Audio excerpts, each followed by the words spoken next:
অনন্যা, কেমন আছো? আমি ভালো আছি, তুমি কেমন আছো? আমি ইরা, অয়নের গার্লফ্রেন্ড। তোমাদেরকে খুব সুন্দর মানিয়েছে। অয়ন সেদিনের জন্য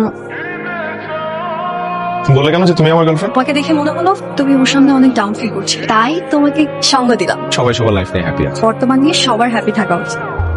হ্যালো, একটু আগে আসিফ আমাকে কল করেছিল, ওনা অনেক কান্নাকাটি করছে, কালকে দেখা করতে চায়। কি আমি না বুঝতে পারছি না কি করবো। করো? ঠিক আছে, আমার অনেক বড় ভুল হয়ে গেছে, প্লিজ আমাকে ক্ষমা করে দাও। আমি আসলে তখন সিচুয়েশনটা বুঝে উঠতে পারিনি। আমি একটা জব করতেছি।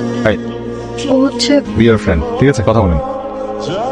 কি হয়েছে অয়ন? আসলে ওকে এতদিন পর দেখে আমি নিজেকে কন্ট্রোল করতে পারিনি। কি বললো?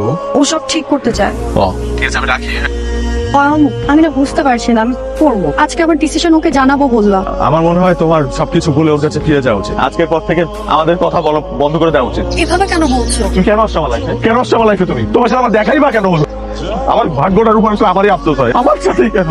প্লিজ তুমি একটু শান্ত হও, একটু। দুই দিন আমি ঘুমাইতে পারি না, আমার দম বন্ধ হয়ে আছে, আমি কিছু খেতে পারি না। তুমি তুমি এগুলো বুঝবা না। তুমি বুঝবা কিভাবে? তুমি শুধু নিজের প্রয়োজনটা বোঝো। একটা মানুষ দিনের পর দিন তোমার সাথে কোনো স্বার্থ ছাড়া আছে, কিন্তু তুমি এই মানুষটার কথা একটা বার ভাবলে না। দেখো, আজকের পর থেকে তুমি আমার কোনো ফোন দিও না, আমার সামনে এসো না, আমার সাথে কথা বলো না প্লিজ। তোমার লাইফ নিয়ে তুমি থাকো, আমার লাইফ নিয়ে আমাকে থাকতে দাও। আরে আমি কি হয়েছে? যা আবার হয়েছে, আমি না সবকিছু ভুলে যেতে চাই। জানো, আমি তো তোমাকে অনেক ভালোবাসি। আমি এটাও জানি তুমি আমাকে কিন্তু অনেক ভালোবাসো। ভালোবাসা, আর সেটা আমার বুঝি। তুমি আমাকে অপরিচিত একটা জায়গায় একা ছেড়ে চলে যাচ্ছ। তুমি জানো, এই পৃথিবীতে কোটি কোটি মানুষের মাঝে কেউ একজন আছে যে সবসময় তোমাকে নিয়ে ভাবে, যে তোমার হাসিতে হাসি, আবার তুমি দুঃখ পেলে সে কাঁদে। যখন সে তোমার পাশে থাকবে নিজেকে সবচাইতে হ্যাপি মানুষ মনে হবে, আবার সে যখন চলে যাবে তখন অনেক মানুষের ভিড়ে নিজেকে একা মনে হবে। এটা তুমি কান্না করতেছো কেন? তোমার জন্য কান্না করছি। আমি অন্য একজনকে ভালোবাসি। ভালোবাসা পৃথিবীর সবচাইতে শক্তিশালী জিনিস, আর সেটা আমাকে অনেক শিখিয়েছে।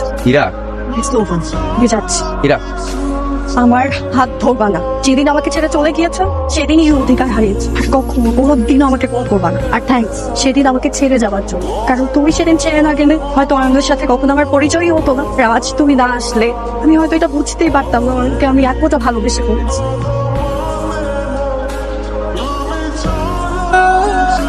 তুমি এখানে? আসিস কোথায়? আমি চলে যেতে বলছি। কেন চলে যেতে বলেছে? কারণ আমার তোমাকে লাগবে। আমার মনে হয় আসিস তোমার জন্য বেস্ট।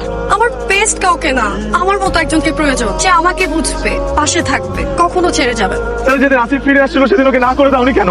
মাঝে মাঝে কাছে থেকেও ভালোবাসার মানুষকে চেনা যায়, দূরে গেলে তার শূন্যতা অনুভব করা যায়।